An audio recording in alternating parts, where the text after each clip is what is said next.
Night 2కి రావాల్సిన train 3కి వచ్చింది. అయినా సరే మా డ్రైవర్ కరెక్ట్ టైంకి స్టేషన్లో దించేసి వెళ్ళిపోయాడు. మేము ఆటో కట్టించుకొని ఇంటికి వచ్చేసాం. మమ్మల్ని పిక్ చేసుకోవడానికి మా మావయ్య మా బామ్మడిది వచ్చారనమాట.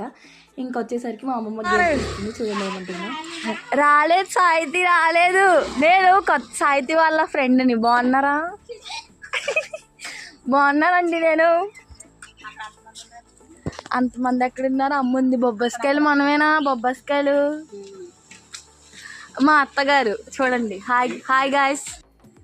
మా అమ్మమ్మ పార్వతి గారు చూడు నా కోసం ఏం వండేసిందో గాయస్. చూడండి, బెండకాయ ఫ్రై, పప్పు. Finally reached. నేను నా మర్దల్ మా బావ ఒక బండి మీద వెళ్తున్నాం గాయస్. అండ్ మా మమ్మీ మా మావయ్య చూడండి. We are going to Varahi temple. మేము ఇంకా టెంపుల్కి వచ్చేసాం. ఈ టెంపుల్కి కాళ్ళకి పసుపు కంపల్సరీ. ఇంకా నేను నా చిట్టి మర్దలు పసుపు రాసుకొని వెళ్ళాము గుడిలోకి. సో దర్శనం అయితే చాలా బాగా అయింది.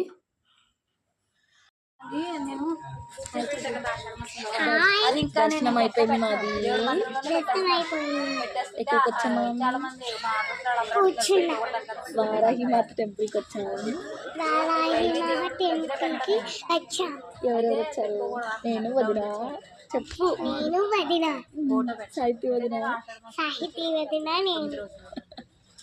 సో దర్శనం అయిపోయింది. We are returning to home.